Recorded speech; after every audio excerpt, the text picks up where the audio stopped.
up? You're listening to Dirt Sheet Radio. This is John Escudero here. This is a podcast about professional wrestling on the week of the biggest professional wrestling event of the year, WrestleMania. I'm here with my brothers, Greg, Nick. Introduce yourself. I am America's WrestleMania, Gregory Thomas. And I'm that one that can't wait for Chris Rock to join William Regal's stable, Nick LaRocco. Oh shit! I think that one's backwards, Nick. I think he's got to earn a lot of respect now. I don't think the Blackpool Combat Club is accepting slap ease. Only slappers. Think about it. He just got hit by the slap. You would have got it. Danielson got it. Moxley got it. Is William Smith able to give the same honorable slap as William Regal? I'm not sure that. I don't think that slap has been. What are you talking about? He's the Fresh Prince. Jesus Christ! Jesus fucking Christ! Listen, we lived through the millennium. The millennium. Oh God, get jiggy with it, Greg. No.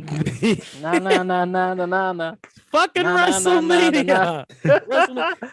They need to. That is the new theme song of WrestleMania. That's what I'm gonna play every fucking every time they show the match card. It's get jiggy with it. No. It's fucking WrestleMania season. It's WrestleMania week. It's festive. You can feel it in the air. Listen, I'm one of those guys that the WWE product could be fucking trash, and I could absolutely not be looking forward to the event itself or any of the matches on the card, but it's WrestleMania. I am invested because it's called WrestleMania. Yeah. Like you're not everyone watches. You know damn well you're not as invested as you used to be, but you're still here for it. It's still WrestleMania. Like I still remember. Oh man, I wish I still had this feeling. The whole week just leading into it, it's like Christmas. Actual Christmas is about to be on Sunday, and it's gonna be amazing, and you can't miss it. And it felt special, and the set you needed to watch Sunday Night Heat. I gotta see what the set is gonna look like. I gotta see what the set looks like. Oh my God. I was going back through them, and I was like, I feel like 17 was the first time they started getting really elaborate with the sets and the LEDs everywhere. Oh, 17 was the first big massive one, I'd say. Yeah. Is that the first football arena WrestleMania? Not. I mean, I guess the Silver Dome deal is there, but it's not like they were running stadiums all the time until recently. All right, guys. This I have a question to ask. Okay. Favorite WrestleMania stage? Go. Oh, that's a good one. Greg, go first, because I don't want to steal yours. I know what the roller coaster. Which one was it? 33. Yes. God, that was amazing. That was the best of recent sets. It was it was roller coaster sized. Actual size of a roller coaster. I remember the moment it came on the screen. I was just like, yo, they ain't getting to the ramp. They ain't getting to that ring for like 15 minutes. I love those long, exaggerated ramps. I love them. Which is even more mitigated by the fact that like Undertaker's only walking half this. Fuck that shit. Get me. He came in halfway. He was like, nope, that's it. Get me the go-kart. It's time to quote unquote levitate. I'm not doing this. Oh no. I guess my favorite WrestleMania stage, it's a mix between 20 and 29. And I know it's a typical thing, like it's a fucking stereotypical thing. Yeah, the New Yorker picked the 2 New York sets, but those are the most elaborate ones for me. They picked out all the right buildings, and it looks like a city. 20 is like the baby version, and then it's hard for me to hate that because I'm just like, yo, my city is the fucking set of WrestleMania. Right? That's why. At least you guys got the actual good one. For mine, it was just like 3 boxes. They gave them windows, and that was Chicago. Was that what we were just talking about? That's 22, right? Yeah, it was 22. Yeah, but at least they had like everyone's like face that was on the card up like all around the arena. You know what's the coolest shit? When Kane comes out at WrestleMania 22, and he does his pyro, and all the buildings in the set are on fire. Yes. That was the same thing too with 20. At least that Yes. one was digital. That's the one. That's the one. That was awesome. That's awesome. 20 had my favorite when it came to all like because they've had like a lot of the city like skyscraper based stages and whatnot, but yeah, 20 is my absolute favorite out of all of those ones. So Nick, what's your 20? Interesting. Okay. What's your all-time favorite WrestleMania set? I got 20 again. Like I always think about that one, but I also really love how grand and just immensely incredible the WrestleMania 23 stage was as well. Because I mean, we were just going into that like HD era where everything was like LEDs and stuff, and what they were able to do like slightly before then was just awesome, man. WWE's like, oh, you ain't. WWE's like, oh, you ain't seen LEDs porn yet. Yeah, exactly. But like one of the things I used to like doing is I have a bunch of things. I used to draw the stages as they would like come on. And really? So like by the end of the event, I have like notebooks full of all the different stages from a bunch of different pay-per-views over the years. Fuck you and your skills. You still have them? I have them, yeah. You better start posting pictures, motherfucker. I want to see those things. All right, everyone, you'll now start seeing pictures of the stages I've drawn on Dirt Sheet Radio. Follow us on Facebook. Nick's depressing WrestleMania 35. Why is that depressing? No, it's the WrestleMania 35 drawing that'll be depressing. It's just a rectangle on a piece of paper. Fuck. Honorable mention. Even though we like poked fun at it because of the way it looked for the video packages and whatnot, I kind of like the fucking play button set. WrestleMania play button. I'm looking at that right now.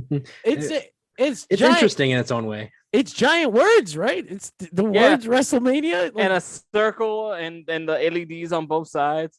I don't hate it. I don't hate it.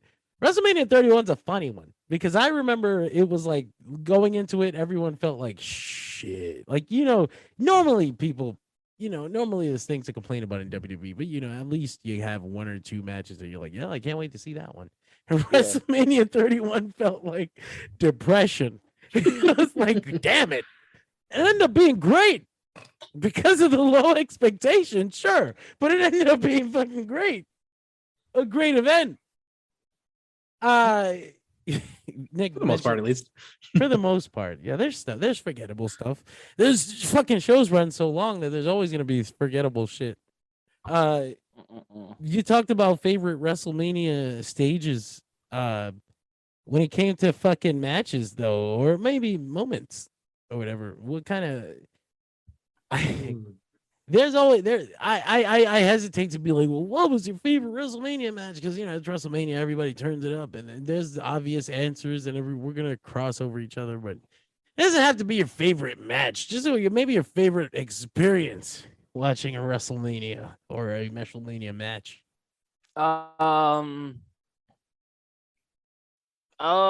Man, you know what?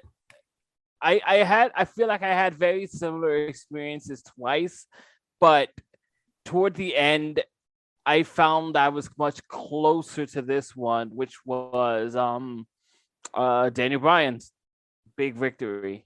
30. The one that was forced into existence. Yes, absolutely. 30 was a very fun WrestleMania. And for me personally, that's another one I like to say because that was like the last pay-per-view my grandma ordered me. Oh, that's awesome. Go ahead. My bad. I was in the crowd at Monday Night Raw in fucking Madison Square Garden where they are forcing the yes chant, even though the angle was trying to go a completely different fucking direction. Is that when he was in the Wyatt family? He hadn't done the Wyatt family yet. Okay. Yeah, no, I didn't get to. I've never been to a Madison Square Garden live. I've been to a fucking house show, but never a TV taping. You never been to a TV event, yeah? No, not an MSG. They stopped running them. Yeah, they did eventually. I've been to 3 Monday Night Raws. Those Garden Raws were always some shit, though. Some of them, yeah. I went to arguably one of the biggest ones ever, I guess, as far as like storyline events or historical moments in the fucking company. But which one is that? Oh shit! The That's night right. DX was formed, and Austin stunned McMahon, and Cactus Jack power drove Triple H to the most dangerous fucking table you've ever seen on that show. That's fucking right. I forgot you're 50 years old. Greg has confirmed he No, is the fuck doctor. Oh god damn it! Oh, I said 50. Nick said 5,000. That's fucked up. Listen, time is just a bunch of big wibbly wobbly timey wimey stuff. What about you, Nick? Like I said, 30 was definitely one that really has its place in my heart. But a lot of times I like to think of WrestleMania Triple X. Yeah, exactly. The sexy edition. WrestleMania porn. I think that was the sexiest WrestleMania. That was the last time that I actually was invested in a WWE storyline. All it took was the Roman numerals. Yeah, full on invested. Like, oh my god, like I this has to happen. I need this person. I need Bryan to win the fucking title. I'm just seeing John going crazy in his house when fucking Hunter is punching the shit out of a handcuffed man, and he's like, "You hit like a girl." It is a funny WrestleMania monster. That is a fucking everyone fucking I feel like that has been like unanimously meant no one wants to pass my way, but that became number 2 real fast. You can't say like the all-time best videos. No one can say there's a better video than my way, or no one feels right saying it. It feels blasphemous. No one wants to, but they are very willing to put Monster at number 2. Yeah, Monster's fucking awesome. Yeah, I guess I'll let Nick talk because I fucking interrupted you with this shit. Yeah. No, but Monster's iconic. But going back, my comfort WrestleManias, aside from 30 though, 20 is always one I can easily go back to and watch so much of. Same thing can be said about 23. I used to be my ritual before going, like when I was on summer vacation going into every year, I always had to, before school, watch WrestleMania 23 in its entirety, including the Lumberjack Dark Match. I used to have that steelbook too, my brother. Yeah, I have that. Yes. Funny WrestleMania 30 story, actually. I had a fucking party for WrestleMania 30. Fucking party. A fucking party. We were fucking because it was Triple X. Well, WrestleMania porn. You gotta have your own porn party. It was like that scene in the Matrix with the fucking orgy. Oh, Zion. Yeah. It was a fucking party. No, it was a party, and it was fun. But the best part of the night was I used to have a friend. He's not my friend anymore, but this dude Ray Carter. Is it the Zootopia guy? It is the Zootopia. Yeah. There's not many people that I can actively say like that's not my friend anymore. I feel like we're robbing the people of a story by just calling the Zootopia guy, but we'll tell it someday. But the point is, he's at you this. You gotta wait for it. He's at this fucking party. It's on our Patreon, and I've got some nerd wrestling friends mixed in with some of my friends from the neighborhood, from the Bronx. So it's a funny fucking. Who mix. vaguely remember Chris Jericho? Yeah, they're like, oh shit, Undertaker's gonna fight Brock Lesnar, right? But it's WrestleMania, and everyone in the fucking room is absolutely like secure in the knowledge in their head that the Undertaker is going to beat Brock Lesnar tonight. Because that's what you do. Because it's WrestleMania, and that's what happens, right? And this one guy who doesn't watch wrestling, his name, I can leave him anonymous because I like him. He's like, yeah. Undertaker's gonna fucking lose to Brock Lesnar. Look at Brock Lesnar, because he doesn't really watch wrestling. He's like, look at this shit. Look at fucking Brock Lesnar. He's just looking at the vanilla gorilla that is Brock Lesnar. Yeah, he's like, he's gonna beat the shit out of this old fucking man. The UFC champion versus the withered gentleman. Yeah. So this fucking guy Ray, he's like, the Undertaker's going to win. Like, he's being a fucking pretentious dick. You know how they can get. And, of course. And my friend's like, well, I bet you $100 fucking that Brock Lesnar wins this match tonight. Oh God. And we're all like, oh, no, don't do it or whatever. He's like, nah, man, fuck that. And he's gonna do it. And Ray's like, you're on. And we're all like, now we've all got double investment in this match because this fucking nerd made a bet with this fucking hood motherfucker here. Not only is this going to be a great match, but now someone's getting robbed. Because I'm worried first too, because I'm like, oh my God, like this is my friend from the neighborhood, from the hood. Like we're in the fucking Bronx. He's not. If he loses his money, I don't know how he's gonna react.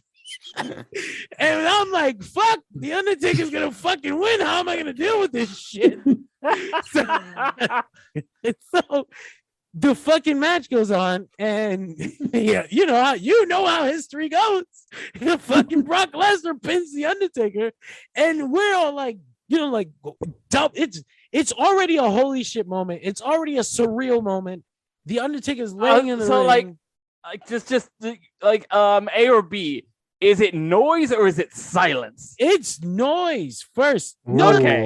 It's noise. Okay. It's noise, not when the match ends. Because we were fucking talking like, no, it's not over. It looked like a mistake or some shit. Like that didn't you had a moment of denial. Yeah, like that didn't just fucking happen. Like something's they're about to restart and they announce it, and we're just like, yo! And then you get the one guy who was me, who's just like, wait, no, something's wrong. The music didn't even play. We look over to the fucking guy, Ray. He's just got his head in his hands. He's not reacting. Everyone else is reacting and everything, and he's just like dead silent, like it's over for him. Now he owes this fucking hood guy $100, and you better pay up. He's gonna pay up. He's got to pay up because I'm just gonna. Your safety is on the line here. I'm just gonna tell you how to go outside, man. This is your fault. Just get out my house. You did this to yourself. You did this to yourself. Greatest fucking. It was great. It was fucking great. And then Daniel Bryan wins the belt at the end of the night. I was satisfied. I mostly remember a very reactionary what and then silence. Yeah. As we all just stared dumbfounded, just like, no fucking way. No, I was like right here, like right in this very room, and I was just staring at the TV right up there, and I'm like, "Are you kidding?" And like my mouth was just open, like my jaw dropped, and agape. As it didn't say. Exactly. It didn't set in until the graphic popped up on screen. Oh, that's when you knew they knew. That's how I'm like, oh shit, it's real. The graphic moment was like surreal. It felt like one of those moments, like a dream. Like I can't believe this is what I'm seeing. The graphic moment is so embedded that like it's part of the Jade Cargill gimmick now. Yeah, it works. Someday someone's the gonna big lay her screen on her graphic. Ass. But I don't know how long they would have to keep that going for it to ever feel like surreal to see the one years. I don't know if it's ever gonna be surreal, but like they've made that graphic of the record part of the gimmick because everybody recognizes it now. And people love numbers. They're getting behind it. Yeah. People love numbers, especially when it comes to money. People love numbers, but they got rid of the WrestleMania numbers. I'll never, ever forgive them for that. You know what I found weird? I sent you a picture of it. They won't put it on the show or on like the ads, but like they'll mention it on fucking on Twitter or on their social media. Someone's being cheeky on there. Yeah, because they'll say it's like the 38th edition of WrestleMania, like on commentary one time in the show. And it's weird because it's such a weird thing. Like, oh, Vince didn't want the numbers there because he didn't want WrestleMania. He wanted to feel old. He didn't want WrestleMania to feel old. That's clearly a fucking personal issue with this old man who's having a crisis, and you all let that happen. Right. There's no board.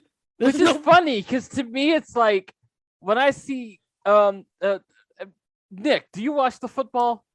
I do watch the ball that they don't use their feet for much. What number is it at now? Oh, the Super Bowl. The Super Bowl. Super Bowl. What number is it? Because when I see that shit, I was just like, that shit looks distinguished. Yeah, because I was just thinking, it's like it looks good. I get that maybe you don't want to do the silly Roman, because like the Roman numerals will get really silly after a while. Nobody knows what they fucking mean after like a couple of X's. But you know, that number adds a bit of a prestige and distinguishment to it, having lasted this long as an entity. Exactly. It makes you, especially in this day where they have competition, it makes them feel like, look how long we've been around. It's the 38th WrestleMania, and we were around for 30 years before that too. Like, it's, I don't know, whatever. He'll pass away, and they'll put the numbers 56 is the one we're on now. 56. So I guess I might as well get to the matches then. What are your WrestleMania match? Like, we're fucking wrestling fans. It doesn't have to be like the best match you've seen, but your personal favorite WrestleMania match.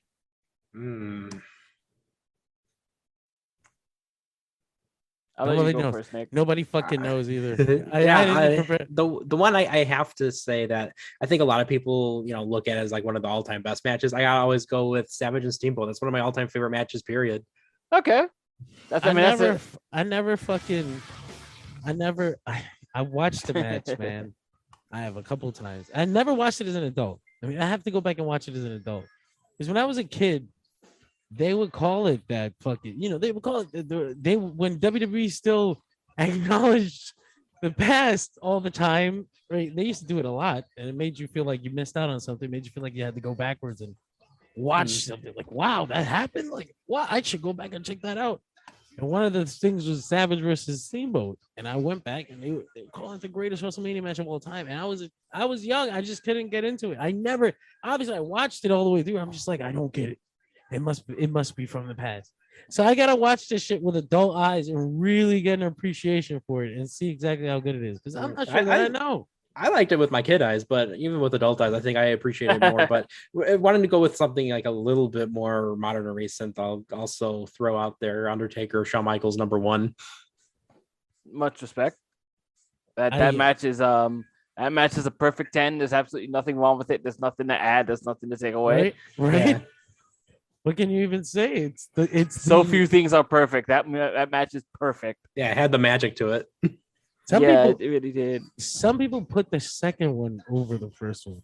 Is it you guys in that? I disagree. I disagree too. Higher.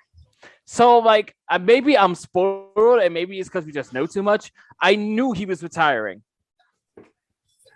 There was no belief that like Shawn's coming out of this. I was fooled in the first one. Yeah, the first one is just like, oh, there is a chance here. Yeah. I think I told Greg this before. I didn't know there were rumors about Shawn Michaels' retirement. Like, I don't even remember if there were. Like, I remember all of a sudden he announced that his career was on the line. And I was like, what the fuck? It made me believe in the opposite direction.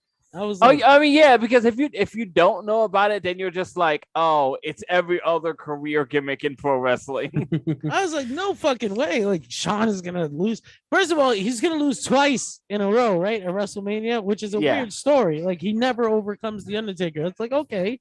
It didn't feel like it. I was like, that's not. And then he lost. Okay, you know what? This just triggered a memory for me. Remember that WWE Universe thing they were trying for their own social media, and Howard Finkel was always on there along with Tout. Yeah, exactly. This is before Tout. So like Howard Finkel's on there trying to interact with fans, and this is like around the time of the 2010 Rumble, and Finkel's just putting stuff on there like, yeah, I heard that Shawn wants to retire soon. What the fuck? I'm just like, wow, good work, Howard. He's always fucking shit up. This fucking fake at his old age, anyway. Not. I want to go back to the earlier one because, while I enjoyed it in bits as a kid, I actually ended up having a huge problem with Savage and Steamboat as an adult. Really? Yes. This is deep into my wrestling snob phase because I'm also in wrestling at the time, so I'm being sort of hypercritical as someone who's trying to learn about psychology and angles and how they affect the wrestling match. So I'm looking a lot at the synergy between the angle and what happens in the ring. There is no synergy between the angle leading up to that match and the wrestling match they put on that night. Because the angle going into that is that Savage almost ruined this man's life. He hit him with the bell while he's draped over the guardrail, and it it fucks his neck up. And this teaches you about the way they do angles back then compared to now. And there's weeks to maybe a month where Steamboat isn't at the show. He's injured. He may be severely hurt.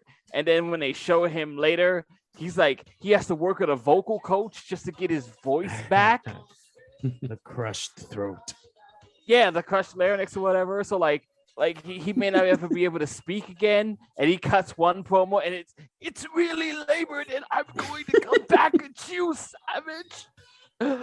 You know, and you know what else this nobody man, talks this man about with nearly this? ruined your life and your family, and now you're like, the dragon is back, and the dragon is coming to get revenge on Randy Savage with some knife edge chops and small packages. See, here's the thing too, everyone forgets about the B storyline going into it, where George Daniel Steele is just trying to kidnap Elizabeth all the time. But then we find out it was to save her. Oh well, Right. now we know. It was for her own good. Oh It's my god! it's just one of those things. Oh my where, God. Why is the face hugging the guy that keeps trying to kidnap the damsel in distress?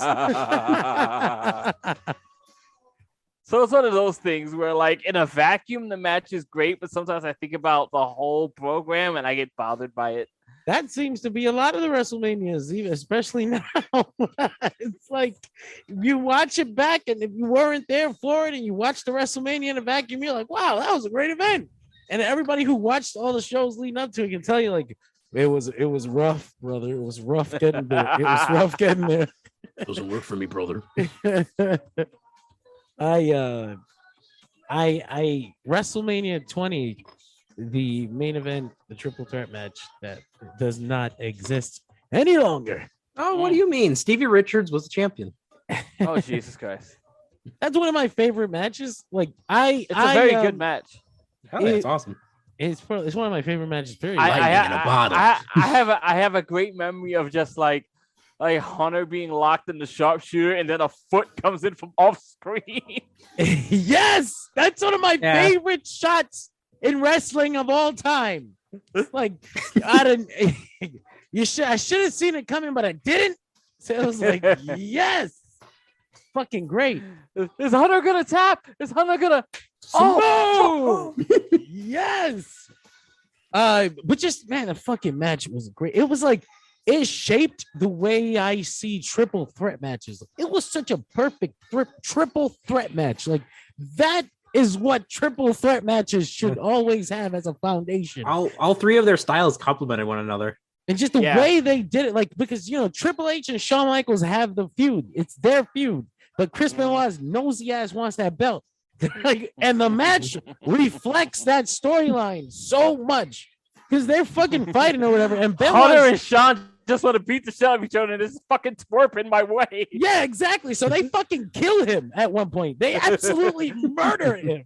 It's fucking great. I love that match.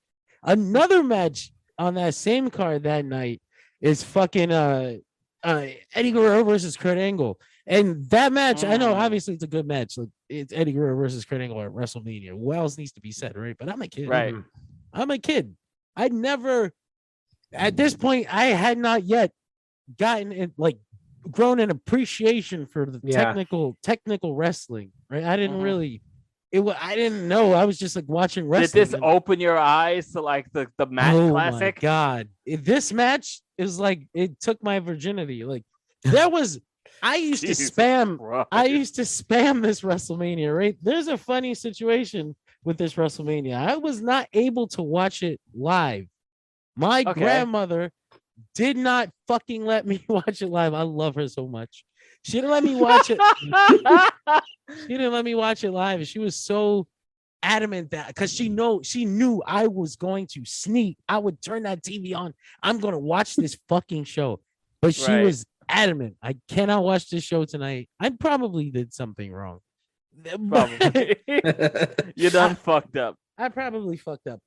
But yeah, so somehow, and I never know how I'll never know how she did it before, but she fucking did it. She was able to buy me the fucking WrestleMania 20 DVD, like as it came out for my birthday that year. And she's not connected, like, you know, she don't know where the fuck to buy this shit, and they didn't sell it in every store, but she found it. Right. I was like, wow. So I used to spam this shit all the time. And I don't even remember how many times I must have seen it by that point, but there was this one time I'm watching the DVD, and it's time for Eddie Guerrero versus Kurt Angle, and I don't know what it was, but it clicked. Like one day, it just clicked in your head. Wow! Like, look at what they're doing. Like, look at what they're doing. Like, holy shit! And ever since then, it's changed the way. So I'm curious. Once that clicked, did you think to yourself like, I need to go back and rewatch all those matches I thought were boring? The Awakening. Not yet, because it was still so early. Okay. It was still very early. It's eventually, it's just gradually got there. Okay, but I respect it. After that, it was a whole new world. Okay, like I am who I am today now. So yeah, a new fantastic point of view. I think my choice, I'm usually arguing with myself between two choices, but my choice is sometimes a bit controversial when this topic comes up because it's got a weird relationship with people. For me, I loved it. I've got a deep respect for the Bret Shawn match at WrestleMania 12. I love that match. I loved that as a kid too. I used to have the WrestleMania anthology. To this day, it still doesn't feel like 60 minutes to me, and that's the mark of how good it was. What do you say to people who say it's not as good as? I've heard a lot of people call it overrated. I don't agree, but I've seen the argument. I've seen the argument many times too, and I was just like, I don't know what to tell you, dog. I saw two dudes putting in art out there, and the occasional, the occasional Shawn Michaels cheap shot. But I saw Nick was gonna say something there. What were you gonna say? For me, it's like I'm trying to think because, like, for me, I like the match itself, but I would never put it probably in like my top 10. But it was like you guys are saying, though, it was like magic that the two, because it's two like the greatest of all time. You know, what more could you ask for? But yeah, for me, I definitely, it's like the only Ironman match I could watch that doesn't trigger my ADHD. But interesting. But for me, I don't know. I think in hindsight, I can see why with that sort of predilection, you'd be having a difficult time with it. But like looking back and kind of understanding like the stuff going into it from behind the scenes, it kind of makes that match hard to watch sometimes. I get that too, especially with people pointing out like the stuff of like Shawn legitimately like not pulling his punches or Shawn's gonna like wrench in that hammerlock just a little bit right there. Yeah. So then when I start seeing that stuff, I'm like, I don't really like this match anymore. Now I'm uncomfortable. I love that petty shit. You just watch it like, oh, Shawn, you're such a piece of shit. I love that fucking petty backstage bullshit, man. That's fucking. Well, I know you're making this man bitter for years to come. It's so unnecessary. But as much as they hate each other, Shawn Michaels is no Goldberg, right? No, he's definitely not. He didn't end Bret Hart's career. The second one, and me and you, John, talked about this actually, I think a month or so ago, is another one where, for as unpolished and unpretty as it is another match that I think is kind of the perfect fucking match. It's The Rock and Austin at WrestleMania 17. Oh God, yes. I did not mention that. You're lucky. And it's like the antithesis of fucking modern pro wrestling at this point. There's no moves. They just beat the shit out of each other. They're punching. That's the only way you can end that night too. It's punches and vertical suplexes and superplexes and more punching and a back body drop and more punching. But god damn it, it's a frenetic fucking 20 minutes. Fuck. I was just telling Greg maybe like, more than that. The intensity in their strikes, like the punches. Those, and they weren't, like Nick was saying that about the Shawn Michaels Bret Hart match. You caught a few of those potatoes, and you're like, "Oh, that's nasty. Why are they doing that?" Yeah. It wasn't like that. It was like wrestling punches. No, it's just how these dudes work. Yeah, it was like fucking intense. It was awesome. The thing I want to throw out too is I'm gonna also throw on 17 to that list of awesome WrestleManias because that was also just it's all front to around back. one of the most Front to fun back. ones to watch. Every match delivers in its own unique way. Yeah, not a bad one on the card. Not a bad match on the card at all.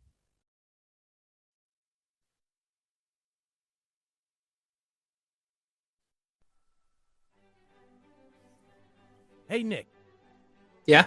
You got a fucking florist sticking out of your goddamn boxers down there. What the fuck is going on? Oh, John, I'm sorry. It's just that the bushes need to be trimmed. What can I say? The bushes need to be trimmed. It looks like 1970 down there. What the fuck? Listen, man, I don't have anything strong enough to tame a mane such as this. Sir Gregory, do you have any ideas, my good fellow? Nick, what you need is to get yourself down to manscaped.com and get yourself some fantastic razors to trim those hedges of yours, you filthy bastard. Disgusting. You're fucking disgusting. That's absolutely right. Head over to manscaped.com. Use the code DelphinPod for 20% off of everything on the website. That's right. If your balls are hairy, go shave them. People, I don't assume many people like that. That's why there was a whole business established on shaving your balls. So go ahead and head over to Manscaped. Nick, how are you feeling now that you've taken care of yourself? I gotta say, with my new Manscaped trim kit, I am ready for any type of yard care and to confidently record this podcast in my boxers. Awesome. You know what they say. The tree always looks bigger when the forest is gone.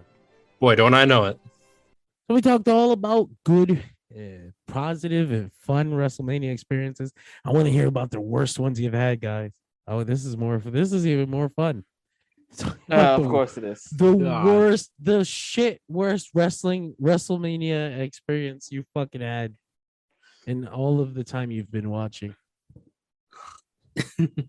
Getting ready for this year's. Shit. Because technically, this was WrestleMania Raw tonight. Oh my god! This is to go home for Raw, right? It was bad too. Was it?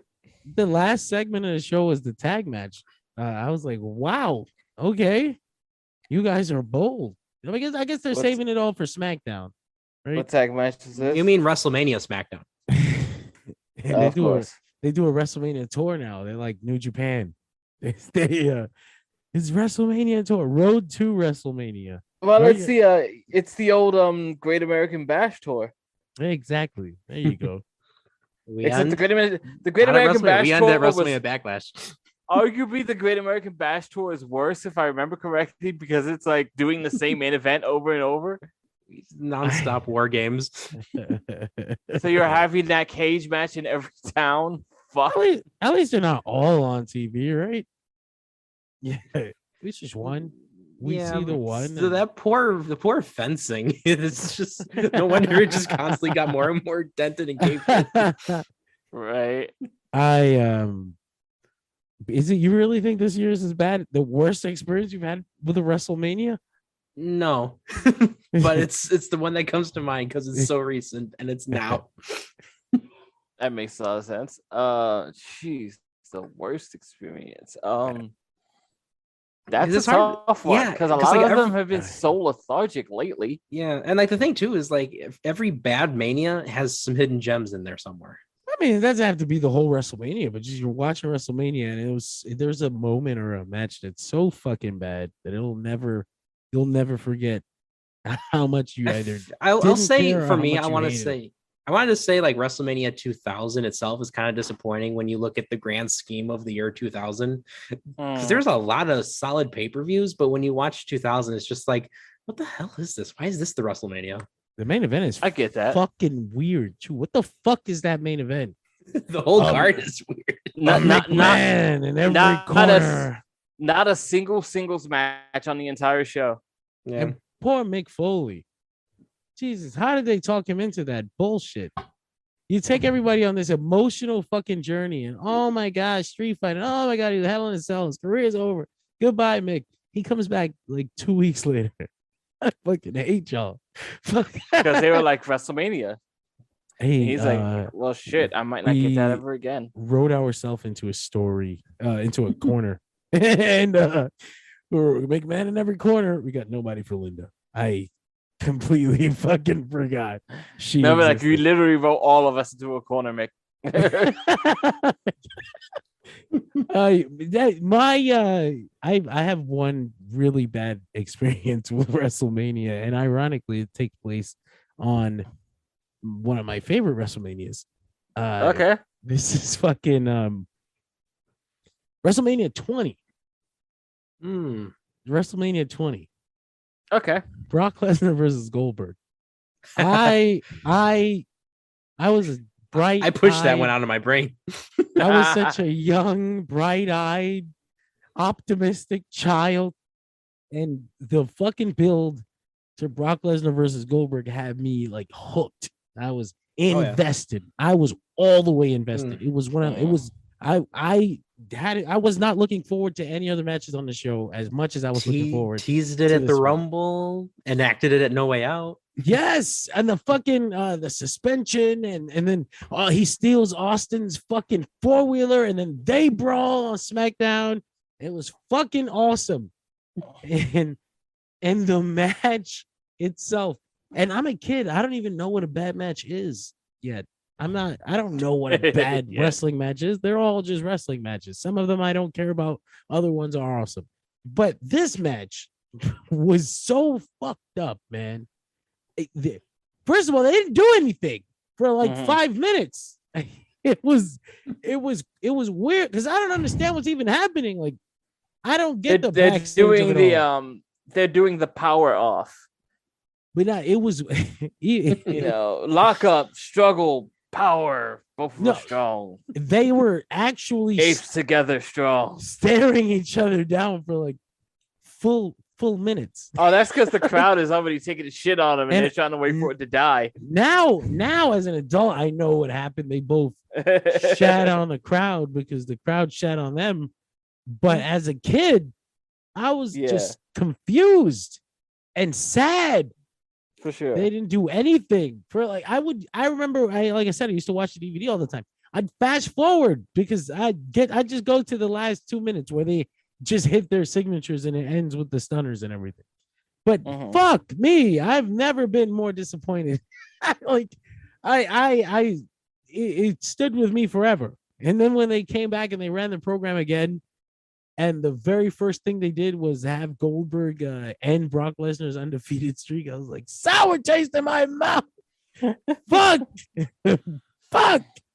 They did make up for it though. WrestleMania 33, that fucking 10-minute little thing they did where they just beat the shit out of each other. That match is so much fun. Yeah. I was there for that live. So I felt like that was they finally gave it to me. That was your everything payback? 20 should have been. You old pieces of shit. You owed me that. I hope you fucking hurt yourself. Well, you didn't. No. So yeah, that's fucking WrestleMania of the past.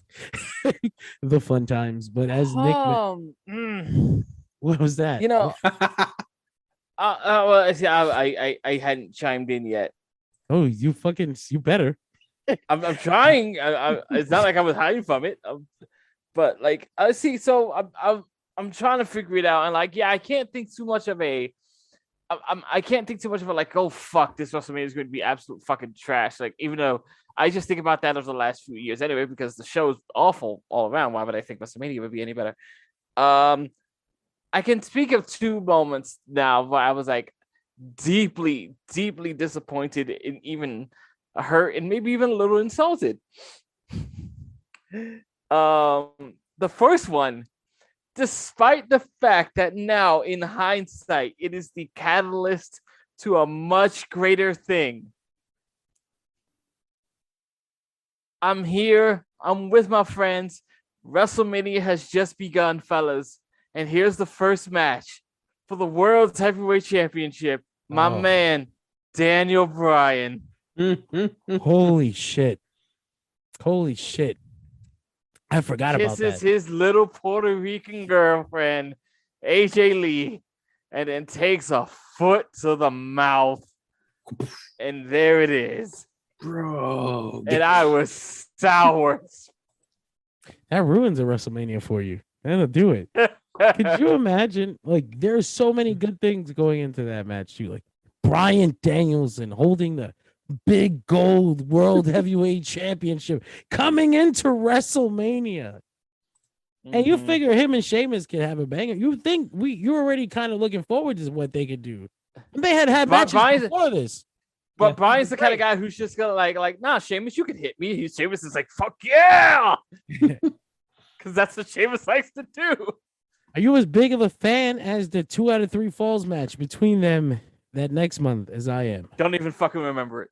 I love that fucking match. Bryan versus I'll make a point to go back and watch it, but I don't remember. I legitimately don't remember that one either. You have to go watch that. It's the match. But it sticks with me because I remember feeling like they could have just done this at WrestleMania and it would have been legendary. Right. Everyone would talk about it forever. It was the amazing 2 out of 3 falls match for the World Championship. And it can go down as one of the great opening matches for WrestleMania, of which there are quite a good handful. Of course, I guess we ended up with a better version of history. Like I said, it is the catalyst for something greater, but at the moment, I was mad. I don't blame you. I was fucking pissed. I actually do remember that shit. Also, go ahead. The other one I'm thinking about. I'm trying to remember what show it was, but I'll give you the number. You tell me what it was. If I am remembering this correctly, for me, it is just the dumbest WrestleMania match for a particular WrestleMania icon that I ever had to sit through the build for, and it just made me sour for a very long time, from the beginning of the program to the end of the bell. Guys, I died a little whenever I had to watch them build to Shane McMahon versus The Undertaker. Oh, God. You remember how fucking abrupt it was? It was like out of nowhere, like, Shane, you made me angry. Now The Undertaker's here. What the fuck? Where was And somewhere you're just imagining The Undertaker like, why am I doing this? And the secrets of the lockbox that they never went over. Oh God. And for the whole thing to end with like, for you to get control of Monday Night Raw, you have to defeat The Undertaker. Loses a match which was far too competitive that it should ever have been for Shane McMahon versus The Undertaker, and gets Raw anyway. And I was like, I went through all of that for nothing. Yeah. But he doesn't get the contents of the lockbox. It was I forgot. 32 was such a fever dream, I swear. Right? Is that the one? That was 30, yeah. And I just remember, like, I got home because I was at my girlfriend's house at the time, and I remember I got home and I would just look at the clock and I'm just like, oh, it's midnight. This has gone on a long time. And the card wasn't even over yet. I just quickly drove home because it was like an in-between from Rock and Rowan going into the main event. It's just abandoned. Oh my God, this show might be a fucking ringer for how bad it is. Good God. 32? Yeah. What are we looking at? What do we have on the card there? I'll Excalibur the card here. Zack Ryder wins his fucking like 8-man challenge for ladder match for the WWE Intercontinental Championship. Chris Jericho beats AJ Styles. The New Day defeats, remember this, guys? The League of fucking Nations. Oh shit, I forgot that existed. And they had their Bootio's cereal box entrance, and they had the Ginyu Force armor. Oh, yeah. Is that? I remember that at least. They wasted that, didn't they? Yes, they did. Yes, they did. Brock Lesnar defeats Dean Ambrose in a match that nobody liked, not even the guys in the match. Did not use any of the weapons given to him by the legends. Charlotte defeats Becky Lynch and Sasha Banks. The Undertaker defeats Shane McMahon. Baron Corbin wins a 20-man Andre Battle Royal against Kane, the one that they moved to SmackDown. This man's debut. The Rock defeated Eric Rowan. And then Roman Reigns defeated Triple H. Oh my god, I forgot. That's a piece of shit show. That's the year Triple H came in with the title. Yeah. What was it? Seth got hurt? Who got hurt? No, Seth was hurt a couple months prior. Someone got hurt. Yeah, that's what I mean. It's like someone got hurt that led to Hunter stepping in and getting the belt at Rumble. Yeah. They didn't want to put it on Roman because they wanted to give him another coronation moment. Remember the Battle Royal? That was the only time WWE were able to pull off the Shaq and Big Show moment. They a tease for the thing they never were able to do. That's great. I love that Shaq. I'll forever love Shaq for going to. Giving AEW that match. He pussyfooted WWE for like 10 years and then went to AEW and did it for Jay Cargill. I like her. Can we appreciate that? Like Tatanka's just randomly in the Battle Royal. He just walks his way out there, has no special entrance or anything. Then halfway through, they're like, "Hey, it's Tatanka." We forgot. Many of Tatanka's late appearances in WWE should be appreciated for how fucking random and pointless they were. And he's always in ring attire. That fucking what was it? 2006. He just returned randomly and was part of the SmackDown roster. Because they were doing their 24/7. They brought a couple legends back. It was fucking weird. He was just in the mid card doing nothing, wrestling. Sometimes I always liked Tatanka's look. They especially like redid it around that time. The Native American thing? Oh, when he had the war paint? Yeah, the war paint. I had the weird Heidenreich and Road Warrior Animal tag team. I like to pull that out of people's memory. Heidenreich was a member of the Legion of Doom. That happened. Yes, he was. Fucking. And then Heidenreich got released for an ear infection. Yeah. Is that what happened? Yeah, because like they were looking for an excuse to release a couple people because they had too many people on the roster, so they cut him for that, and they cut Juventud because everyone hated working with him. Poor Heidenreich. The Mexicools. I'm looking at this fucking WrestleMania card for this year, and the double card. Yourself. Don't do it. Of Doom. There's a couple of things that don't make any sense compared to like what they're doing. Because they're doing this stupid WrestleMania Raw SmackDown thing, and they've like sacrificed the mid-card champions to those shows. And they don't get to be on the card for WrestleMania. Same thing with the Memorial Battle Royal. That's weird as fuck. You went through all this shit. You put some. Look at this shit. Look at it. The New Day versus fucking Sheamus and Ridge Holland with Butch. That's a fucking SmackDown dark match. Get the fuck out of here. Butch wasn't even. They're not even putting Butch in the Battle Royal. Like the Usos versus Shinsuke and Rick Boogs. At least I guess you could say that could be on the pre-show.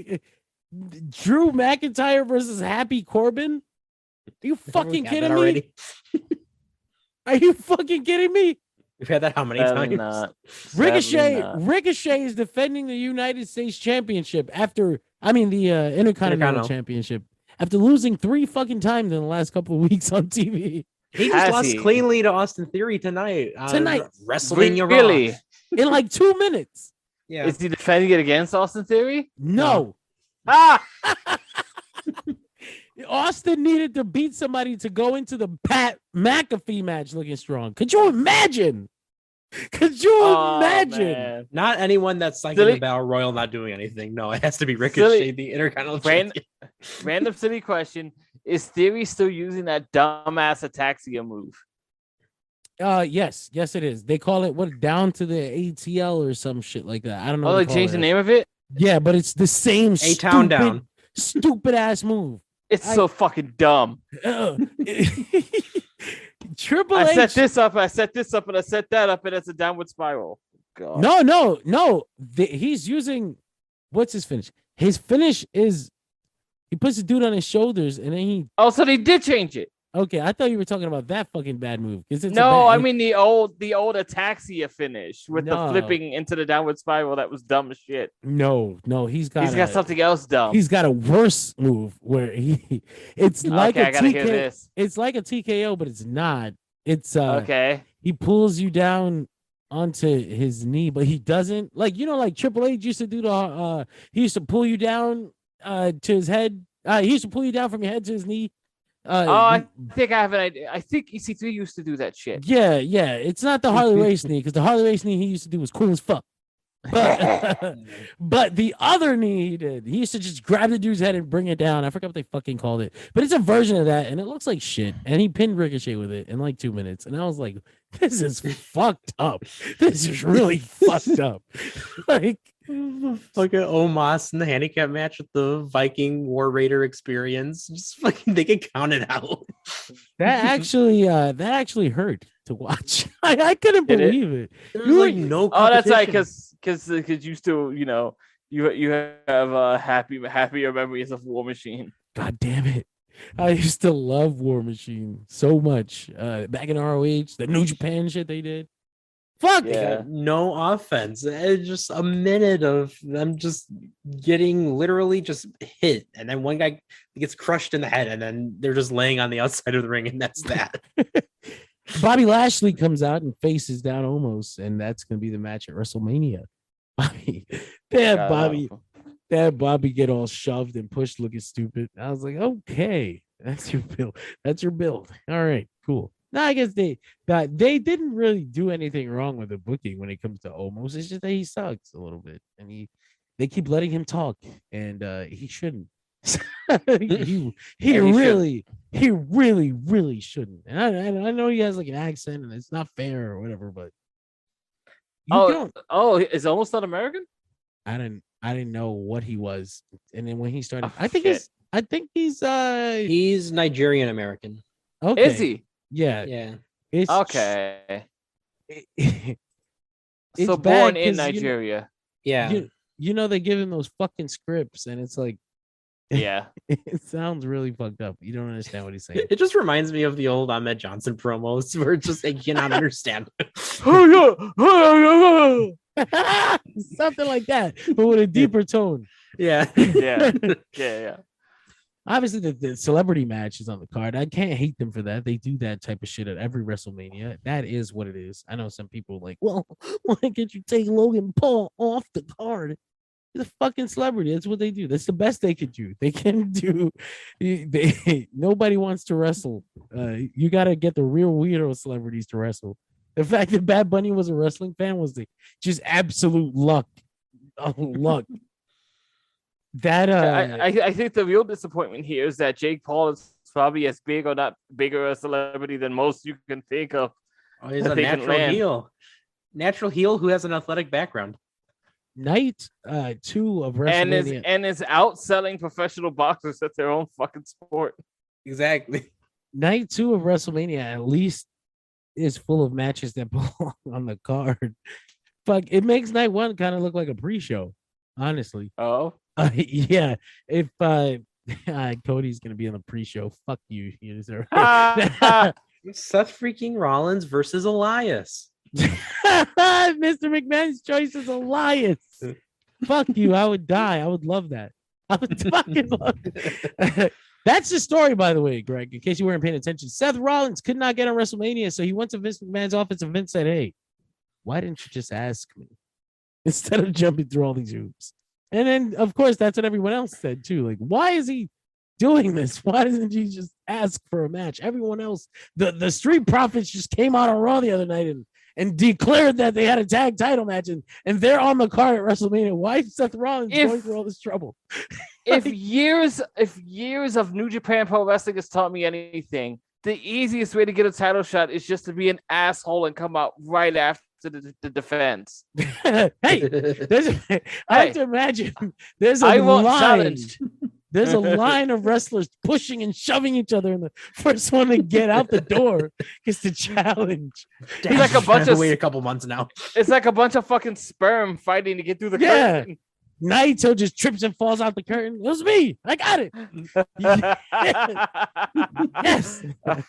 Tranquilo. I won. You got Johnny Knoxville in a versus Sami Zayn in an anything goes match. Yeah. That's a thing. That's going to happen. We should all be so lucky. We're going to kill him. He's got fucking CTE already. That's what we're doing. Yeah, Pat McAfee. Boy, got enough thumbs. Pat McAfee. Johnny Knoxville's body is worse than the Undertaker's. It might be, yeah. They're doing another fucking fatal 4-way women's tag team match. Is this like the 3rd or 4th year in a row? Is this just what they do? You gotta get the women paid. And absolutely no other. We can't think of anything else. Just garbage, fucking garbage fatal 4-way tag matches. Remember when they were building Sonya and Naomi? It just disappeared. Where is she now? Naomi and Sasha Banks are a tag team. Yeah. Why? I'll let you decide why. You decide. You're team bad. we're I'm a amazing. BADD.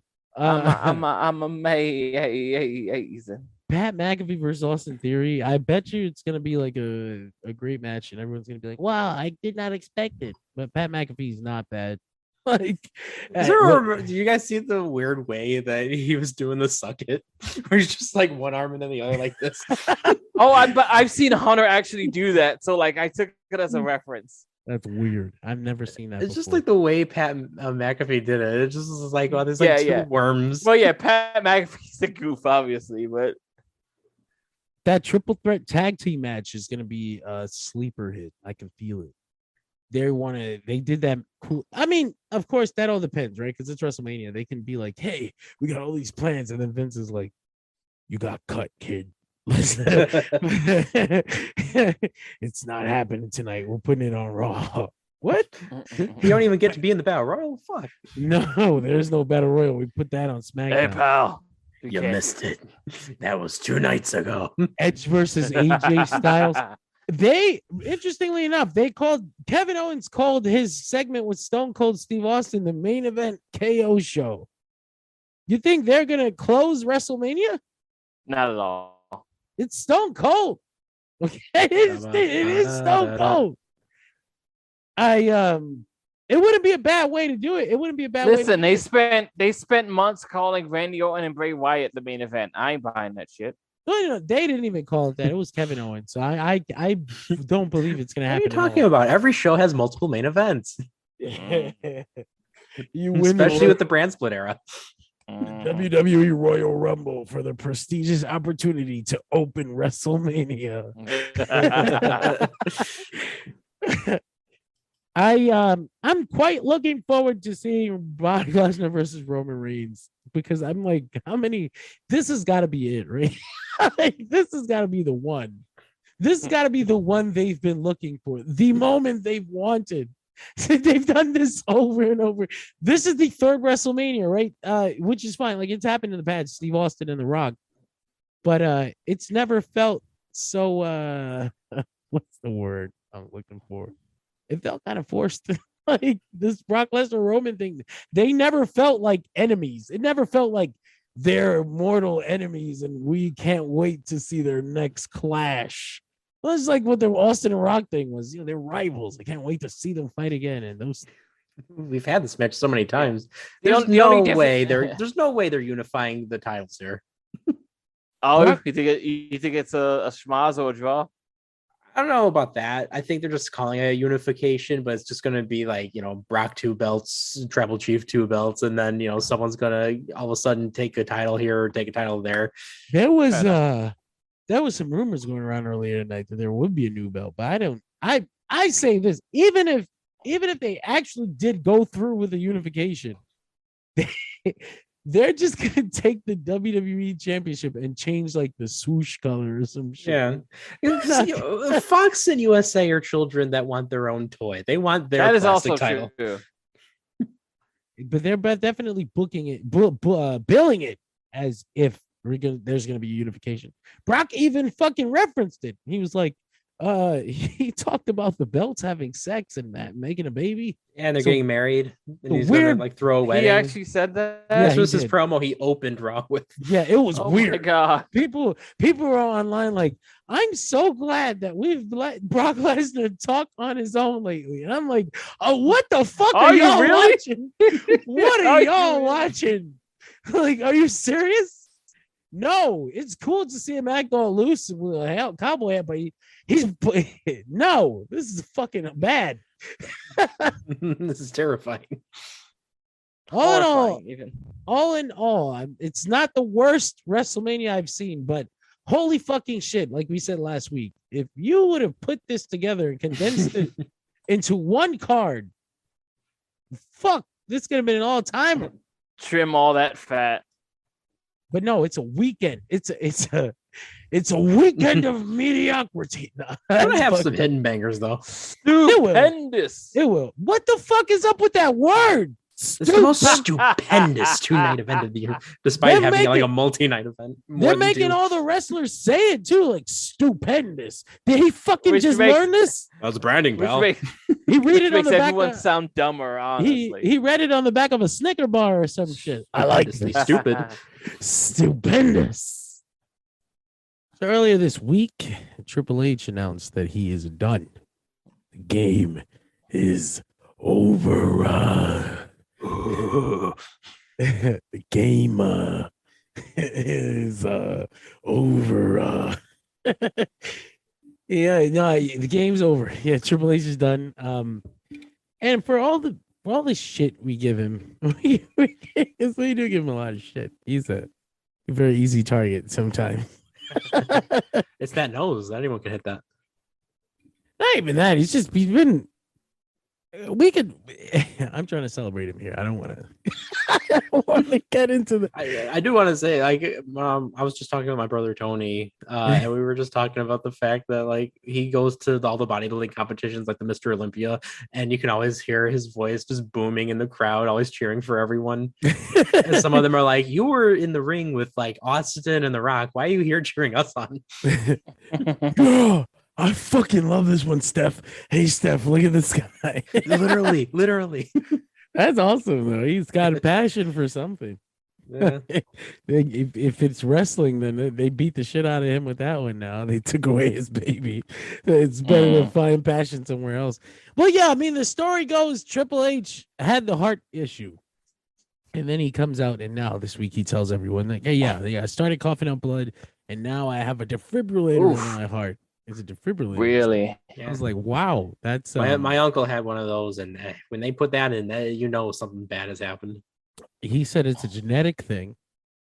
And I'm just like, man, it could not, I don't want to speculate, but the timing could not have been worse. Like I'm sure I really like all these things were happening with NXT, and then one day I was gonna say, yeah, if we line it up with our fan timeline of Triple H's life lately, it's like, wow, that couldn't help things like at all. That kind of stress. I mean, unless he is completely disassociated by that point, like he's like, it could have been a bit. He could have just been like, I don't even care. I never. that's certainly one way out. Maybe not. But I don't know that he could have. That's a lot of years of somebody's life working towards something that will never come to fruition. I don't know that you can just disassociate so easily, or at least in a healthy way. Anyway, you definitely need a therapist after that if you're trying to act like you don't care. Yeah. But yeah, it's fucked up. He's got the heart condition and he can no longer wrestle. So his last match ever is like a house show match with like Shinsuke Nakamura, Robert Roode, and Samoa Joe. So at least he gets to be with the NXT. His last match, he got to be with the NXT. He got to be with all his baby boys. His big name signees. Yeah, the old ones, the old NXT, because they're not like his babies. They're old as fuck, all three of them. I Dang, love you it. and I, The goth NXT. I miss that. Oh, the very last version. Yeah, right before it got all colorful and paintball-y. Poppy. Oh, Pop. stop it, dirt. The Poppy NXT. I didn't hate Poppy. Poppy, I didn't seek out her music. I wasn't watching when they changed it over to Poppy, so I still remember this. No. Yeah, Slipknot was the fun part. She wasn't ever a theme song, but they invited her to perform. Yeah, her and her ex-boyfriend Ghostman were coming a lot. Is that her boyfriend? I think they're broken up now, but wait, who's her boyfriend? Ghostman. Okay. I don't know. That is. Me either. I remember her playing EO to the ring. Was that was very cool. That was really cool. Yeah. I didn't hate Poppy. Every time she was on NXT, it was a fun time. Triple H's NXT was a peek into what WWE could have been. It was fun. I liked it. I miss it. I know, like there was a contingent of people that were like, they were never gonna warm up to Triple H. They have for a multitude of reasons.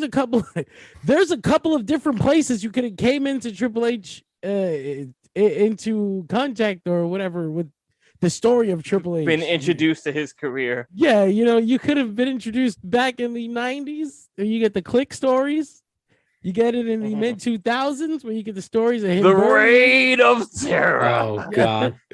You come into the later years. You get old cringe Uncle H. You get Papa H. But then you get in. Then you also get the guy who railroaded over CM Punk's biggest. Yeah, no, the authority douche. The authority douche. There's a lot of reasons to feel. Yeah, you could still argue that was all still part of the Reign of Terror. Yeah. There's a lot of reasons you can not like Triple H, but there's also a lot of reasons why you could be a fan. A lot of people for a lot of people, Triple H is in their top 10, 20 favorite wrestlers. Not me, but for a lot of people, there was a long time in those early 2000s WWF era where, like, for all intents and purposes, Hunter was the best pure wrestler on top. Isn't that weird? Yeah. Isn't that a weird thing to say? Like, The Rock was The Rock, and Austin had already sort of regressed into the brawling stage because of the neck injury. And yes, The Rock was The Rock. And people are going to be like, what does that mean? Well, what does that mean? Well, what the fuck do you think that means? Go back and check that shit out. Just watch him. You'll know. Watch any Rock match. Very charismatic fucking... So many punches. That kick thing, though. The little hesitation, the little whiz up. Shit. The dumbest elbow drop you've ever seen. I didn't. It's for the people. One of the things I for a long time, Triple H was one of my favorite guys in WWE in the beginning. But I would say when everyone else I've never said this on the show before, right? The Reign of Terror that everybody refers to. Exclusive. Yeah, no, the fucking Reign of Terror. Here, folks. 2003 to 2005. That was even 2002. I loved fucking Triple. I loved him at that time. It was fucking. You mean Ric Flair doing his best to. It was a Ric Flair. It was a Triple H doing his best to cosplay Ric Flair. Yeah, exactly. It was, but could you imagine? You pick a favorite wrestler or whatever, you start to like him, and he just always wins. He never lets you down. He's just like, even when it looks like he really will. Like, little did I know in my mind that meant that he probably should lose here. No, I'm like, he really looks like he's gonna lose. No, he never let me down. Kane pinned him. Rob Van Dam pinned him. It didn't Don't matter. Even get us started on Booker T pinned him. And it was and back it then was awkward and racist, but he pinned him. I watched the Monday. I watched the Monday Night Wars documentary, and WWE, they paint WCW as these villains and this inept company. It's all stupid and everybody's dumb. And so Triple H is here. It was inept. Towards the end, people were dumb to sign some of those contracts. It was inept for almost the whole time. but listen, they painted them as the enemy or whatever, and Triple H was just fucking killing these guys. I can see now as an adult, something I never noticed was that they gave Triple H the WCW belt and then sent him out there to go pin all the WCW guys and play keep away with their title. Like the ultimate fucking piss on your grave thing. And a part of me really enjoyed that. We appreciate that. Like everyone thought that like Rob Van Dam's gonna be this like great champion where merging the hardcore title, merging the European title with the IC belt, and then Triple H is like, it doesn't work for me, brother. And then he has to get merged with his, so he has the only main singles men's title. Vince, he crushed my throat. I can't talk. What? Never push it again. Don't push it. Vince. NXT. It's a good time. He was fine though. He was like wrestling again very shortly after that. Yeah. He was like, it didn't even do too much damage. But I'm sure he went to the back 15 years for NXT. After that elimination chamber match where Rob Van Dam crushed his fucking throat with the frog splash. And I know Triple H went to the back and he was like, oh, I'm dying. I can't fucking breathe. Just like Hogan taking that tombstone. Vince, yeah, exactly. If I die here, bury Rob. Bury the fuck out of. I'm not denying that if you know the story and you know how it goes and you were a smarter fan in the era, then you can absolutely be frustrated. Like, he just won't lose and he's always fucking cheating. They let him beat Goldberg. Good. They beat the shit out of him too. And then he's he's such a petty. Triple H is so petty. Could you just hear him convincing Vince, like, yeah, so me and Goldberg go out there and we have a 20-minute main event. What the fuck? No, because then that's when he did his little give back so he could prove that he wasn't selfish. So he loses to Benoit and Shelton. Yeah, no, listen, I'm gonna put over a couple guys. Stop me now. I'll lose to Benoit. He's cute. Shelton's the future. He's not like that Van Dam. He's not going to crush my throat. He put him over one time and then didn't follow through. That's it. What happened? It should be said too, like Triple H put Chris Benoit over WrestleMania, but then continued to be like the main event of Raw the whole time. Benoit was the fucking champion. So he lost no step. His feud with Shawn Michaels in that time, it's probably still is one of my favorite WWE feuds of all time. The 3 stages of hell. All of them. I love them. I know some people thought I've seen the word self-indulgent thrown around. But I loved it. The fucking street fight, the 3 stages of hell, the fucking Last Man Standing with the That's my favorite. With the non-finish. Yeah. When I was a kid, I thought that was cool as shit. They beat each other to death, and none of them could stand. It was awesome. That is the only non-finish I will ever 100% accept. Yeah, really? I don't know how I would have felt if I was older, but at the time, I loved it. And I think I've seen people say like, that match is fucking selfish. They fucking took up half the show, and then they didn't have a finish. It was like one of the bright spots there. I was like, well, the rest of the fucking matches were trash anyway. Just the Royal Rumble and the fucking heavyweight title match are the 2 things worth watching anyway. Okay, so I pulled it up, and I'm going to try to run through it real fast just for fun.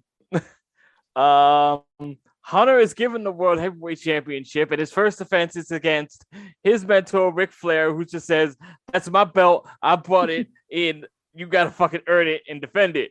It's actually a great match for fucking Ric Flair. It's probably the last great match he had until Shawn. Yeah. So this is from Unforgiven? No. This is a Raw. Oh shit! Why do I remember Unforgiven? What did he do at that Unforgiven? No. That's before. Unforgiven is before they gave him the world title, right? He faced Undertaker or some shit. Probably. Yep. At Unforgiven.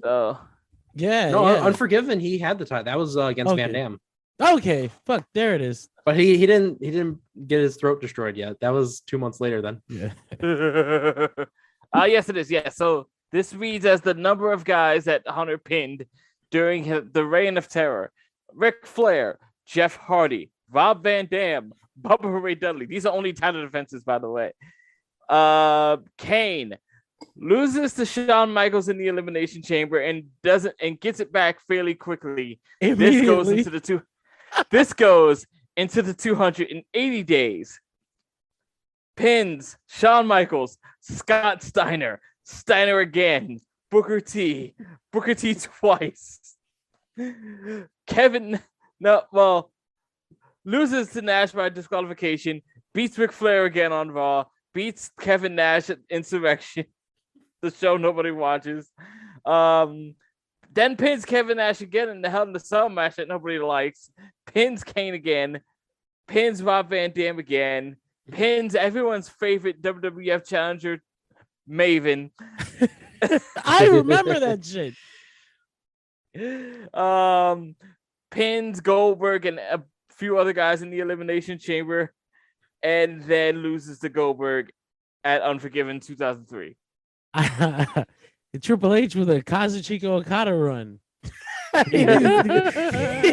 You can't say he wasn't a fucking defending champion. Holy shit, these are all title matches. All right, I think if someone came out and it was booked exactly like Triple H today, people would lose it. They would love it. They would lose their shit.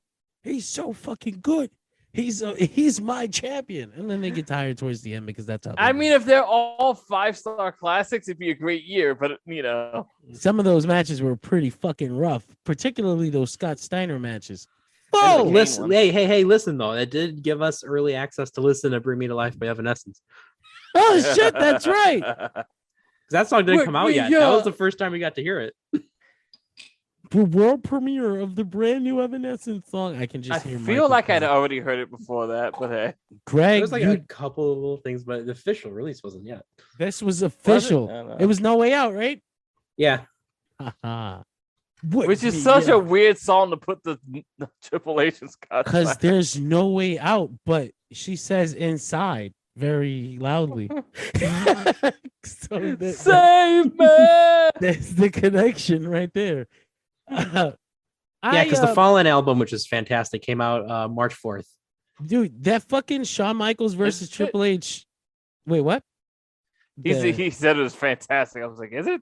That's like I'd say it's like the best Evanescence album they had. I like almost every song on it. Well, fantastic and the best Evanescence album can be two very different things depending on how you frame it. Oh, because listen, you got My Last Breath on there. You got Tourniquet, Going Under. Oh, Christian's theme song. Exactly.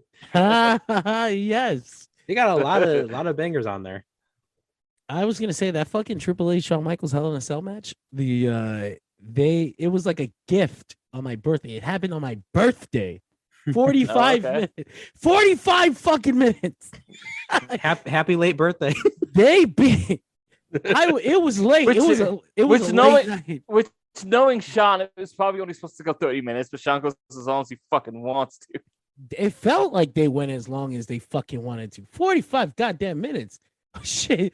It was great though. I love that feud. That reign of terror, quote unquote, I look back upon it fondly. Fondly. I fondle it. Don't fondle the memories. In my memories, I play with it. What about you guys? What great memories do you have of Triple H as we look back upon his fucking career or matches? We'll talk about matches, but what memories? What are your memories of the game? Tearing the quad and finishing the match. Yes. What? Tearing his quad and finishing the fucking match. Okay. Yes. That's certainly a memory. Oh, jeez.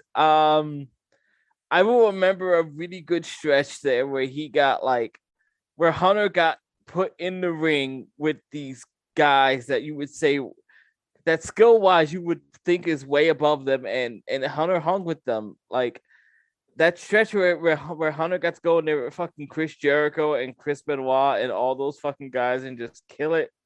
That was a real good time. Was this like 2000? Yeah. Yeah, I think I knew. And then he gets a really young Kurt Angle and kills it with him too. 2000 was a fun time for Triple Jean Jacket Triple H is a goat. No, for real, Yeah. for real. You mean leather jean jacket? Yes, that weird ass Yeah. combination Leather jacket, denim vest. He's the only one that could ever make that work. with the Kango, with the it's- backwards Kango. Oh my god. It was it like a leather Kango too. He's so fucking Yeah. weird. Yeah. Yeah. With his ponytail. Like, it's the dumbest fucking thing in the world, but that fucking denim vest leather jacket is iconic. No, he made it look. He made it It's so look cool fucking on him cool. though. It is. Oh, Like, damn it, shit. stop making this look badass. It doesn't make any sense, but somehow it just looks so good. The McMahon Helmsley era has Oh, God. arrived. Oh, Triple H. I don't think that I ever hated Triple H the way other people did. I think at one point I found it really fun to make fun of him because it became an easy target. There's just so much fucking material. But Yeah. like and that's even before you can start getting like offensive. There's just so much material. Like you can make fun of Triple H forever. And then it got really sad towards the NXT versus AEW days. Like, but I don't think I ever outright hated Triple H the way some people did. But it was one of you fucking guys turning. I don't know how we got here. I'm not sure. It's because it was time to play the game. Somebody put some love on Triple H so that we're not accused of hating him. Like, because I don't think Triple any H of was us awesome. hated him. I think as he slowed down toward the later years, he started to get harder to watch because like it became Punch Hunter. Like that Roman Reigns match is just fucking awful. Not to mention that infamous Saudi Arabia tag match. I've never seen it, and I'll keep it that way. You should watch. You should watch it. Oh god. You gotta see Bald Shawn Michaels. This is No, please, No. Greg, stay pure. Stay No. pure. Don't you know do it. what's cool? You know what's cool is that because Leave Shawn, the memories alone. because Don't Shawn change is a bald thing. and weird looking, it's very easy to separate this match from the rest of his. It's like it's not even Shawn Michaels. It's that's Nick Michael Gage. Hickenbottom. It's It's Nick fuck. Gage. It's Nick Gage. That iconic tag team he had with Triple H. That was my favorite. in Shawn Michaels pants. The one where he pointed at his dick a lot. This is the MDK, HBK all day or whatever the fuck. HBK. Oh my god. The light tube kid. Did you have were you Mr. guys Cage in of the- Death. Were you guys in a camp of people that hated Triple H at any point? During the Reign of Terror, yes. Yeah, that was the Yeah. thing, is the Reign of Terror was not my jam, but aside from that, I was always a fan of any iteration of DX Triple H, or even the not, it wasn't the Reign of Terror, but it was like the chubby Triple H. That was always a fun time. Fat handlebars. And handlebars, Fat handlebars. destroying the Triple H. best Raw stage ever. Can I just say his series of matches with Batista were not bad. They don't get talked about enough. I love that. No, Hell they in a Cell. don't. Yeah, like all around, they had like a good little feud that, again, nobody talks about, especially at Vengeance. That was a fun way to end it. Yes, that fucking sick looking barbed wire steel chair. I have nightmares Yeah. about that thing. That's nasty. Shit. It was fucking nasty. Like if Mhm. today they would not use that kind of barbed wire steel chair. It would not look as disgusting as it did. Because No. that shit was horrifying. I That's the real reason he developed the relationship with Nick Gage. Jeez. What other fucking Triple H matches are you guys really fans of? Like really stick out for you? If I'm like, man, I want to throw on a Triple H match that I think is just fucking tops. Let's see. I named a lot of them because there's the Chris Jericho Last Man Standing match at Fully Loaded. That one's a banger. There's I think a match with Chris Benoit. I don't remember if it's a title defense or something, but those two guys had a really good one. I mean, probably any of the matches against The Rock, those guys worked great together. Mhm. I can't think of a particular one right now though. They What had too about- many. What about you, Nicholas? Nikolash. I definitely Iron Man match, Rock and Triple H. That was one of my favorites of the two of them. Fuck yes. Going back to like some of the ones like his matches with Shawn were always absolute bangers, especially from like 2002 to 2004. Like that last man standing match is one I can always put on again and again, and always have a fun time watching. I lost you for a second there, but it's no, okay. you didn't. I You're telling did. stories. I didn't know where you went. I'm so sorry. You didn't miss much. All I said was I liked the SummerSlam match in 2002, and I liked their last man standing match at the Royal Rumble. I'll always pop those back in and rewatch them. Does that Shawn and Hunter last man standing? Yeah. Yes. I don't remember. I remember the SummerSlam one. That was incredible. Especially and that considering like fucking it was theme song. Everyone still thought like Shawn Michaels was like done.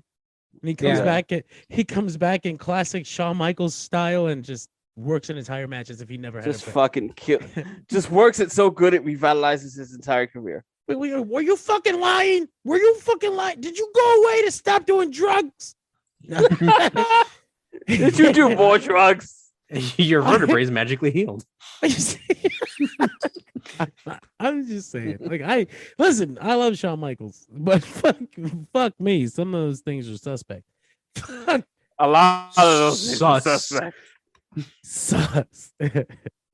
Listen, I'm sad to see Triple H. Well, I mean, really, it's a different kind of. I wish he would have been able to go out on his own. You'd like the Hunter to go out with a bit more pomp. Yeah, he was such a fucking Elizabeth. He was such a weird, like every time he was at WrestleMania towards the end, and there's absolutely no reason for this. They would spend so much money on his fucking entrances. Oh God, he's like insane. I could just see him walking around to the other wrestlers in the locker room, like like, what do they got you doing for WrestleMania? And then just like absolutely outdoing them on purpose. Fuck, I've got to be better than this guy. I remember the build-ups of the match with Seth Rollins, where like Seth Rollins has almost nothing going for him, but here's a badass video package of Hunter set to Metallica walking around his throne. I was like, I want Seth to lose now. Is that 33? Did he have the match against Seth Rollins at 33? Nick? Who do you have the match against at 33? Because I just remember him, the person coming out with a fairly normal entrance, and then Triple H and Stephanie come out with a police escort on a motorcycle, and it was like the most extravagant shit the whole night. That was Roman. Was it? No, it wasn't Roman. Not at 33. Roman had the Undertaker. 33 was Seth Rollins. I'm not saying it was at 33. Yeah, Seth Rollins versus Triple H. Yeah, I was there for that match. What the fuck? I don't remember that shit at all. Or is Roman the Rita Repulsa gimmick? Yeah, I like think. I think with the Triple fucking H drones and Stephanie's just like, after 10,000 years, I'm free. My body is a vessel for the devil now.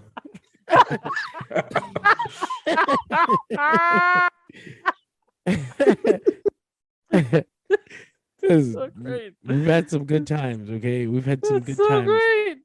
with the game. I felt it was necessary to talk about Triple H in a positive light tonight because there's not many men who have a match where they snip another man's piercing. Now here's a good That's such a brutal spot though. It really is. Yeah. Here's a question I got for you guys, because this was a big debate when Triple H announced his retirement. People were placing him in their rankings all time, and some would get offended because there was about half the fandom that just was like, no, Triple H is not a top 10 wrestler. He's a top 20, top 50, top 100 even. I've seen this, and I've seen people absolutely offended. on the other side of the spectrum, on the entire other side of the spectrum. How could you? How you're just saying that because you don't like WWE? Would you ever have your own opinion? How dare you? Not top 10. So this is funny to me because it's like, if you have an international mindset, then it's no question. Yeah, no, it's like it's two ways. You can have an objective top 10 where you try to really place like wrestlers according to their accomplishments or whatever the fuck you want to do. But then you've got your personal top 10. And I know we'll just do personal tonight, but I don't even think objectively. Like, I don't even know. For me personally, I'm really thinking about it. Even if I narrowed it down to American TV wrestlers, it wouldn't be top 10. Yeah, the only way I'd ever pop him in my top 10, honestly, would be for top 10 wrestlers with long hair. I don't know. Even then, there's still others. For me, I wanted to say no, because like you would put him a couple times in like top stables with like Evolution and DX. Okay. Sure, that's a way to get him into. That's the way I would get him in my top 10. He can't come in the club unless he's coming with other people. But that's okay.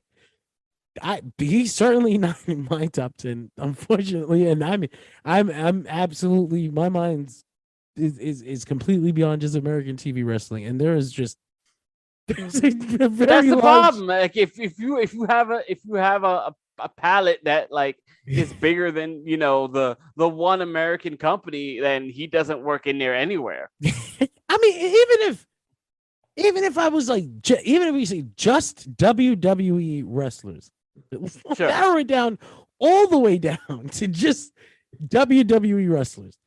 Sure. Now, still wouldn't make it. Still wouldn't make it. Yeah, no, I think if you tried to rattle off 10 right now, I could rattle off 10 without naming Triple H. Yeah. I'm thinking about it in my head, and I already have. So that's that. He doesn't get into my top 10. I think at best for me, just personally, whatever, you're gonna get offended. Good. No, I think the problem there is that Hunter represents a very familiar and consistent staple in that high time of their fandom. Yeah, I think that Triple H is one of the greatest American main event style wrestlers there has ever been. I think he is big. You maybe make him top 10 if you narrow it down. If I try to think of all the people who worked at 1990s just keep trying to find a way to get him in there. I'm trying, man. There's a style of wrestling like 1990s heavyweight WWF wrestling that's just it's just full of over. It's what I call kind of classic American. Yeah, exactly. Like American showmanship style. Yeah. I took the word main event style from Bryan. I stole that from him. That's what he called it. He was talking about his match with Triple H and how he's always wanted to work that style match, and he finally got to do it. And he fucking killed it, by the way, obviously. But in the opening match. Bryan Danielson, duh. Like, duh. Like, the match where Hunter's like, I'm not getting upstaged by this motherfucker. One of my favorite Triple H matches too. But again, Bryan Danielson, like, duh. Right. He actually could have wrestled a dog, and it would have been amazing. Like, I hear the anecdote or the comment all the time about like wrestling a broom, and I'm like, I think Bryan can pull it off. I don't fucking remember I have WrestleMania 31 on the screen. Okay. On the same night that Triple H pinned Sting, he came back out to cut a promo with The Rock. Yeah. Yes. Yeah. What the fuck? He did it in his fucking track. He did it in his tracksuit too, didn't he? No, he's in a suit. Oh, okay. Was that when they were building up Rock I'm thinking about Rousey? I'm thinking about 30. Yes, it is. Rock and Rousey. The Rock gets swapped out for another bald man in the match. Exactly. We couldn't get Rock. We got one better. We got Perk. We got Perk Angle. Yes. Guess what, Rhonda? The bean's about to kick in. What? It's a connection. a connection that lasts to this day because now she's using the fucking ankle lock. Oh my god! I will say that at least the ankle lock she's doing looks interesting. Interesting. It's interesting. She's doing Is it. that how you different. feel? She claims to have refined it. Doing her dear best. God. What she says she did. God help us all. I said that's quite disrespectful, Rhonda. I don't think you understand what you're saying, ma'am. I'm gonna leave you alone because you're already very sensitive about this. But yeah, top Triple H doesn't make it into my top 20. I was gonna say that yeah, he does make it into my top 50. So he's up, he's in there. I don't even know my top 10 or 20, so he'll be in the top 100. My criteria is very simple. Do I like this guy more than that guy? It's very easy. Like if I don't, all things he's under him in the ranking. All things considered, contributions to the biz, moments, and etc. I'd say, I will 100% put him in my top 50. Again, I don't even know who's in this list, so I'll pop him in there somewhere. It's just you if you really think about it, I promise you will come up with 50 wrestlers, and you'll have to be like, wait, maybe I pushed him out of my top 50. So no, I promised him that I would do him this favor. I'll leave him in there. I just see. I'm talking about that. He said he'll put me over after. I'm going by his word. That was a lie. Talking about the Rock promo, it's so weird. They shaved off the Under Armour logo of his shirt. They shaved it off so they could put "Just Bring It" on it. Like, what are we accomplishing here? What the fuck are we doing here? It's so weird. Because we're not affiliated with. No, we're not affiliated with Under Armour, but I really want to wear the Under Armour. No, because Rock's affiliated with Under Armour. He already made that deal. But it's ripped. It's shaved off. It's peeled off, and then they printed on a "Just Bring It" logo on the front and a Brahma bull on the back. Oh, you mean like Roman's jacket? Yeah, where it's like with the patch.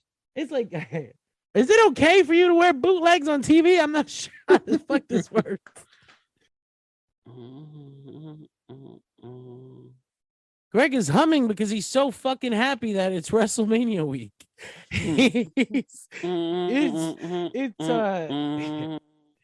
But WrestleMania week doesn't just bring, the WWE shows.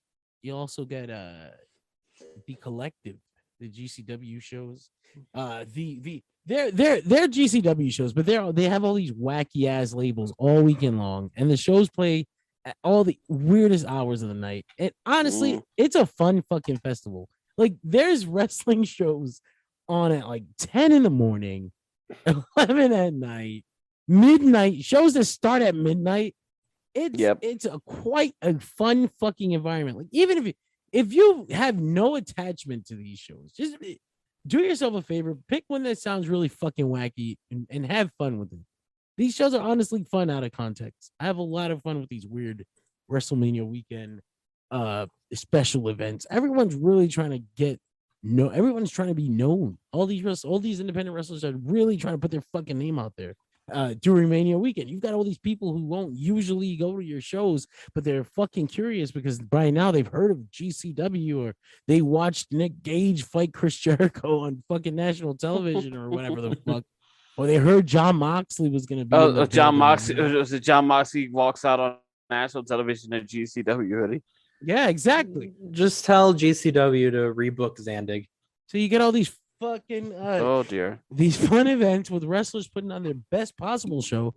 Personally, I'm gonna check out that Joey Janela Spring Break situation. There's a lot of funky, weird ass matches going on there, including Joey Janela versus X-Pac. Sean Waltman is back. I mean, he teased a fake retirement, and then you could at least argue that's fucking long-term booking. It is. At least medium-term booking. They from the Matt Cardona match through now, they definitely did do a story between Janela and X-Pac where X-Pac claimed he was going to retire and then he got attacked and now he wants a match. And I'm sure it's very compelling stuff if you're a GCW fan. Personally, I don't watch this show as much as I'm sure the GCW fans would want me to. I am sorry. I definitely tune in for the events that look interesting, and the WrestleMania weekend events are always fucking fun. Are there any that catch your eye?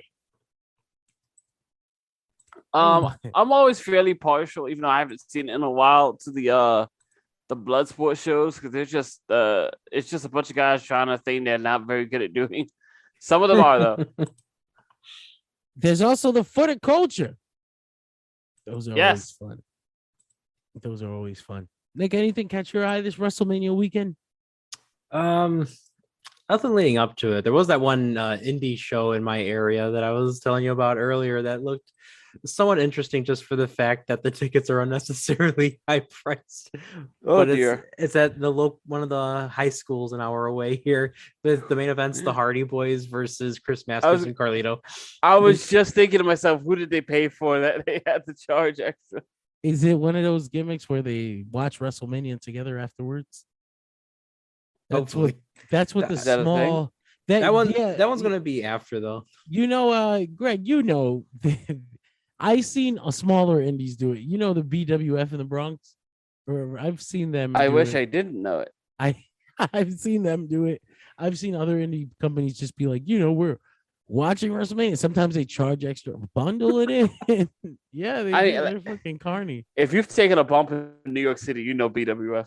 I didn't know they did that though. Yes, Damn, I wonder if we'll be watching WrestleMania with anyone.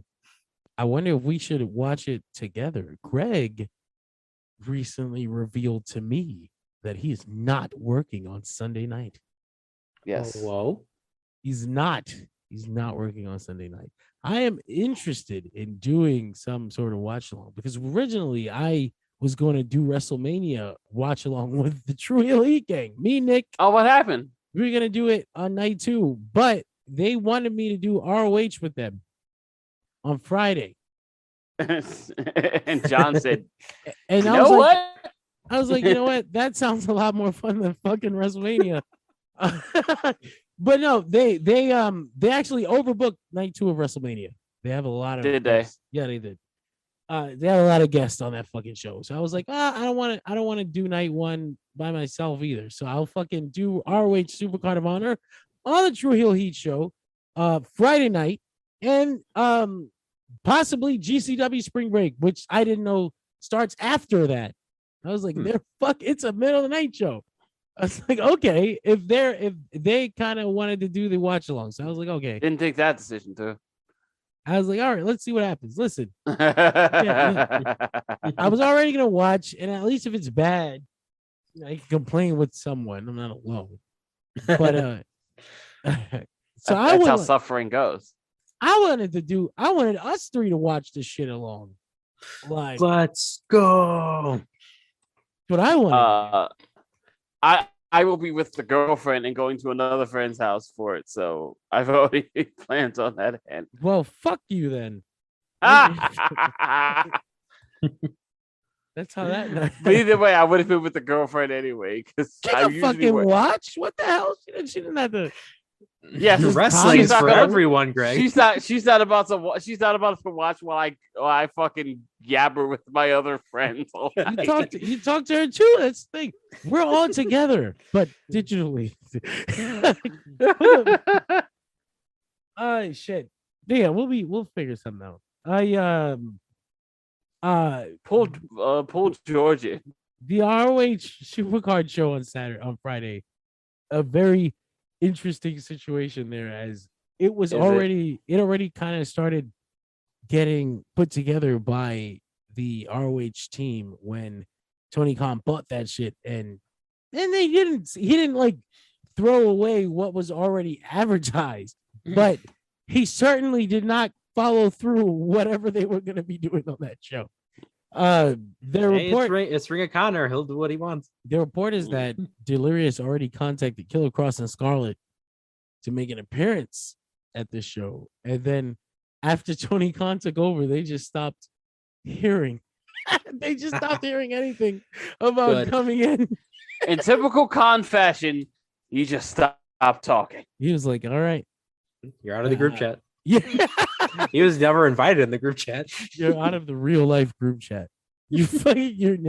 We're not going to be talking to you. That's indicative of how you must feel about Killer Kross in the first place.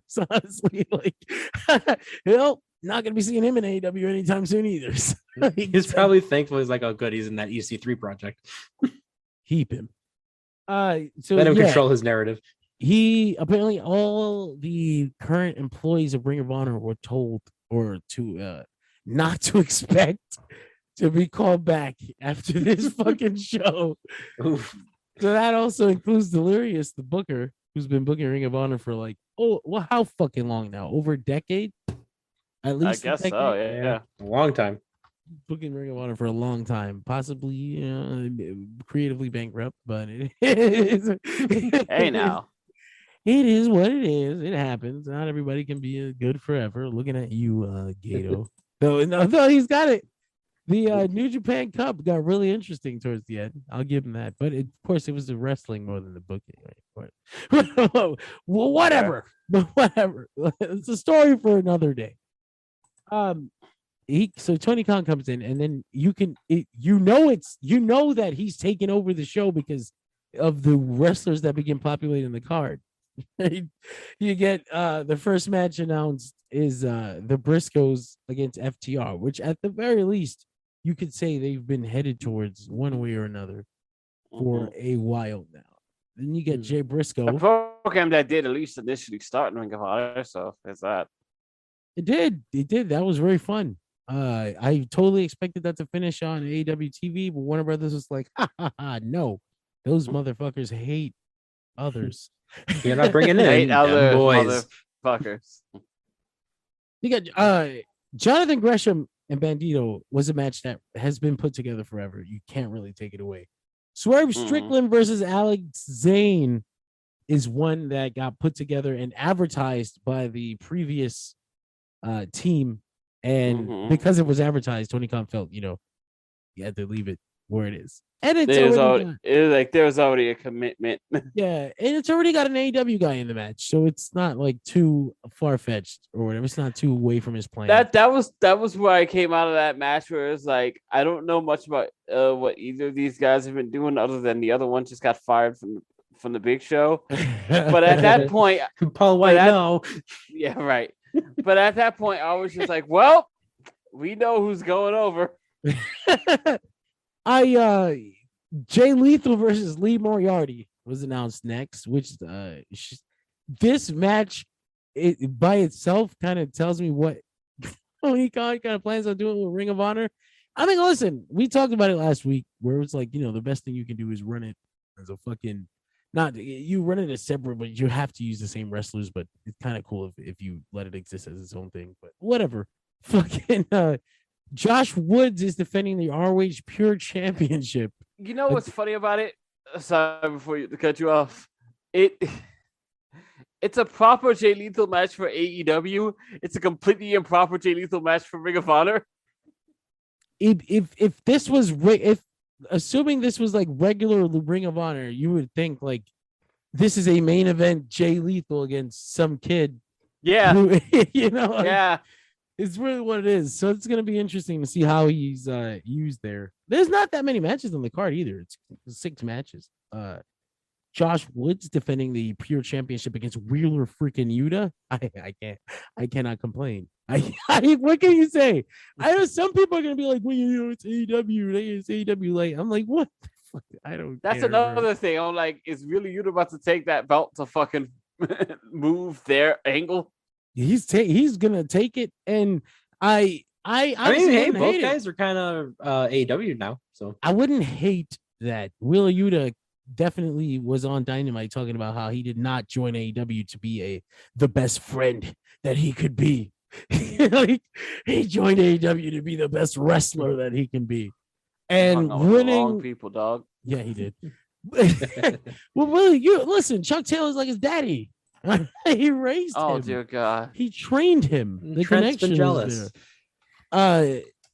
I don't hate Josh Woods, but I certainly did not. I'm not like a fan. I don't get it yet. I've seen him against Jonathan fucking Gresham, and I don't get it yet. So I don't know. I don't care for Josh Woods, but it's interesting that he's getting victories on Dark.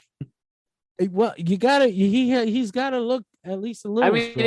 if we're gonna beat him, he's gotta beat someone. Yeah, exactly. And I honestly feel like he should lose. It's okay here. though, because he did lose to Daniel Garcia, so that's okay. Ah, Perfect. shit. Now the ROH Women's Championship situation is really, really complicated because Deonna Purrazzo was given the ROH Championship by the previous ownership, team management, and unfortunately, she's not even available to wrestle Super Card of Honor. She's busy at Impact Wrestling and at He's the a multiverse. virtuoso, John. The multiverse of matches. Synergy. People stay busy at Impact. I don't know what's going on between Impact and Tony Khan. I've heard some stuff. I heard Impact was making it difficult to use Deonna Purrazzo on this night. I was like, why would you play hard to get with the Impact makes it difficult to be a watchable show. why we're watching Supercard and not the multiverse show? No, that's fucked up because they have some good matches booked. I'll check it out. Mind you, like Impact's doing its own Ring of Honor angle at this moment. Honor no more, Greg. No more. None. There's no more honor there. So instead of defending the ROH Women's Championship, Tony Khan promises that Deonna Purrazzo will be in Ring of Honor to defend the belt in the future.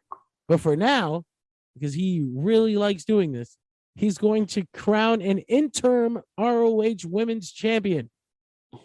That Dana White lesson, man. Well, they both like the same medicine, so that makes sense. Woo! It's party now. Honestly, Hey, now. I've got no fucking issue with this match, and I prefer it to anything they could have done with Deonna Purrazzo. Mercedes Martinez versus Willow Nightingale. I was like, fuck you, that's awesome. I don't even want Deonna to come back. Just fucking make this for the women's championship and leave it be. I don't know what he's gonna do here. If it's up to me, I would go with Willow. I've been saying this forever on this fucking show. I wanted to Does see. she have Willow. any wins? She does. I don't know over who, but I know in Ring of Honor she was. No, not Ring of Honor in AEW. I don't think It she has ain't- any AEW wins. I don't think she has AEW wins. I think she is a loser on Dark. Horrible. But this is Ring of Honor, Greg. This is Ring of Honor where Willow Nightingale is a I feel like the lines are already blurred. competitor. It's okay because Willow Nightingale lost to Brandy Rhodes on Dark. Ah, fuck you, Nick.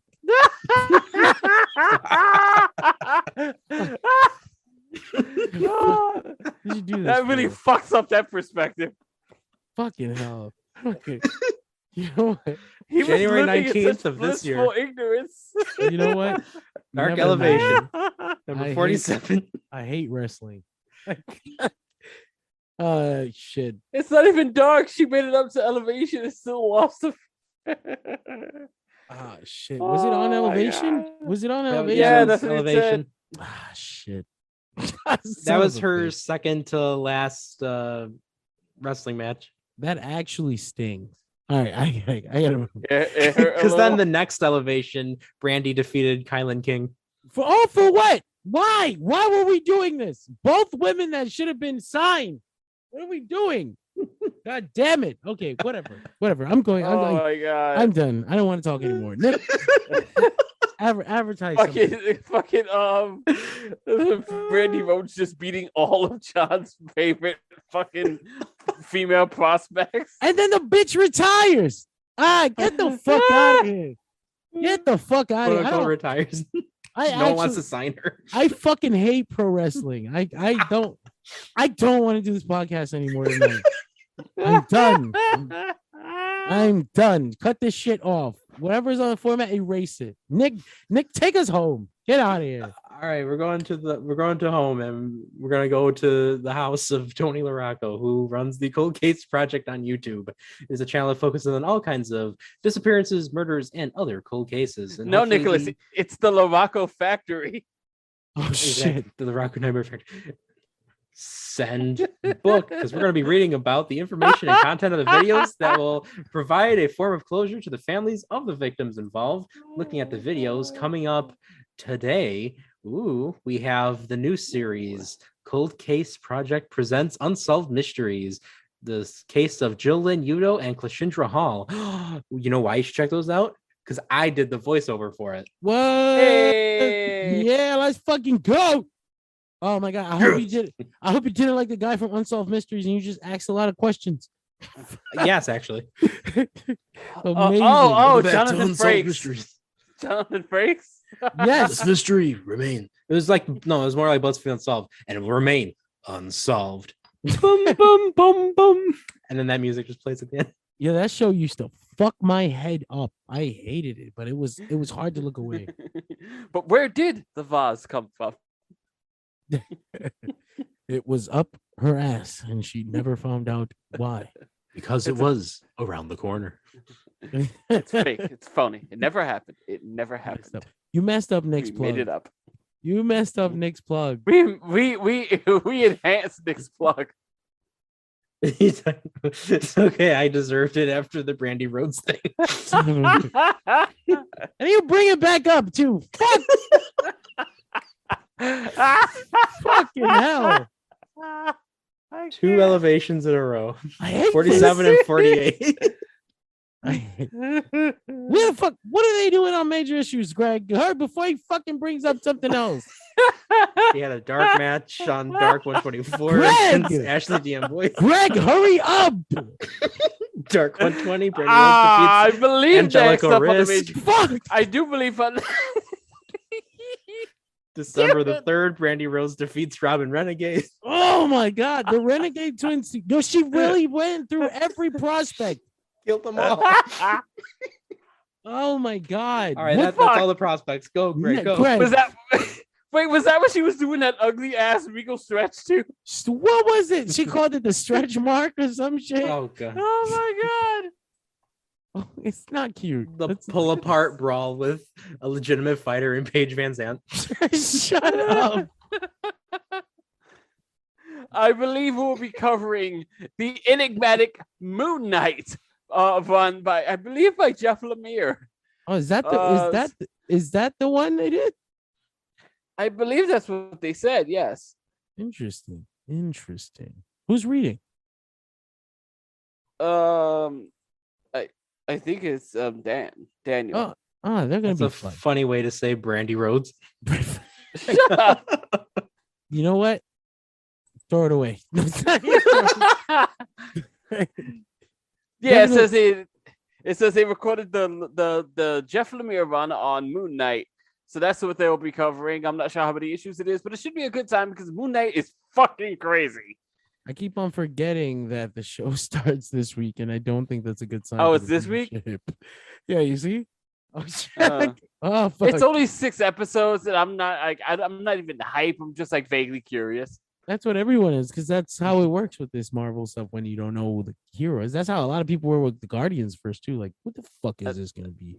That was me as well. Yes, that's fair. Not me, though. I knew what was up because I always know. Fucking go listen to the Delphin Pop podcasts. Go listen to Major Issues. Go check out the freaking the Unsolved Mysteries with Nick as a voiceover guest. Oh, hell yeah. Hey. And definitely listen to Dirt Sheet Radio. But also, True Hill Heat this Friday, as Ring of Honor Supercard of Honor is going on. I will sit my ass right there and I am looking forward. Talk. I am looking forward to playing you instead of the commentary.